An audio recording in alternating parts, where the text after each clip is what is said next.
don't think there is a particular suggestion that anyone can give. कुछ मतलब there is no hard and fast rule कि ऐसा ही करना है, ऐसा करने से ऐसा होगा, वैसा करने से वैसा होगा, ऐसा रूल नहीं होता है। जितना मैंने सीखा है उस हिसाब से I have always understand from my guru कि as a singer गला important नहीं है, गला is basically your machine, you have that system inside you, और उसके बारे में नहीं सोचना है, उसको वार्म अप करना है।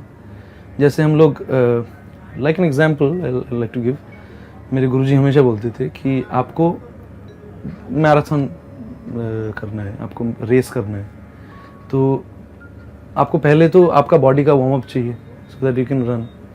सो पैर के साथ साथ बॉडी का हर muscles, you basically you have to be active and you have to practice. तो प्रैक्टिस से क्या होता है, आपका मसल्स जो फ्लेक्सिबिलिटी है वो आ जाता है, and then you target in your brain. तो ये जो वार्म अप वाला सिचुएशन है, this is the most important situation, जहाँ पे आपको बिना कुछ सोचे जो भी आपका टीचर है उनको मतलब ब्लाइंडली फॉलो करना है, and you need to have a teacher, you need to have a guru, और उनको फॉलो करते हुए you have to warm up mentally also, you have to prepare, क्योंकि मैराथन सिर्फ ऐसे दौड़ने से नहीं होता, you have to have a goal, कहाँ पे मुझे कैसे सांस लेना है, कहाँ पे मुझे हर्डल्स क्रॉस करना है। सो इट्स अगर इसको एग्जैक्टली सिंगिंग में हम लोग ट्रांसफ़र करते हैं, it's basically that you have to prepare your throat, your गला लाइक दैट कि आप जब भी गाने का कोशिश करते हो, you don't have to think about your, you don't have to think about anything else, आप दूसरी चीज़ों पे ध्यान दे सकते हो। But at the same time मुझे जैसे प्रॉब्लम होता था, पहले पहले मेरा गला टूट जाता था, बहुत बार ऐसा होता था कि रिकॉर्डिंग के पहले गला टूट गया, स्टेज के पहले टेंशन में गला बैठ जाता था। ये mostly I have seen singers के साथ ये होता है कि हम लोग ना बहुत परहेज़ करते हैं कि ये नहीं खाना चाहिए और ये नहीं करना चाहिए, ये ठंड नहीं लगाना चाहिए। अल्टीमेटली कुछ नहीं होता है, अल्टीमेटली तो आपका गला है अपने आप ठीक होगा।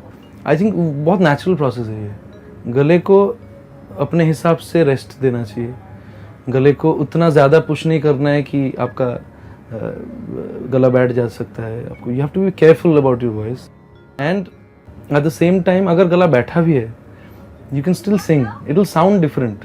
आपका जो टेक्सचर है गले का वो शायद एग्जैक्टली वैसा नहीं रहे जो नॉर्मली रहता है, but you can still sing, it will give a different flavour actually.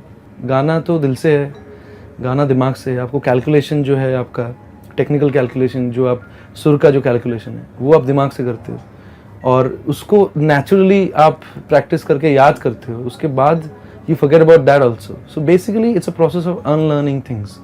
आपको you have to be a singer, at the same time you have to become a non singer and deliver.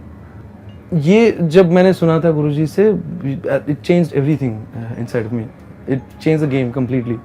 तो जितने सारे recordings मैंने किया है आज तक, मेरा गला हमेशा एक जगह पे नहीं रहा है, and I have been really struggling कि एक दिन रिकॉर्डिंग का डेट आ गया और उसी टाइम पे गला बैठ गया, और मुझे अभी समझ में नहीं आ रहा है कि मैं क्या बोलूँ म्यूजिक डायरेक्टर्स को।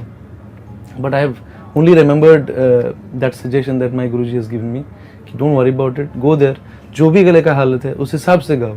इवन उस्ताद आमिर खान साहब, एक एग्जाम्पल है, एक दिन उनका गला ख़राब था, उनका एक रेंज तक लिमिटेड था, तो स्टेज जाने से पहले उन्होंने माइक में अनाउंस किया था कि आज मेरा गला ख़राब है, यही रेंज में मैं गा सकता हूँ, and that worked, you know, and that became history. So this my suggestion is, आप सिर्फ गाने के बारे में सोचो, आपका बॉडी, आपका गला जो है वो अलग पार्ट है, वार्म अप करो, एंड गाने के टाइम पे just forget everything and just concentrate on the lyrics, concentrate on the situation, and sing your heart out.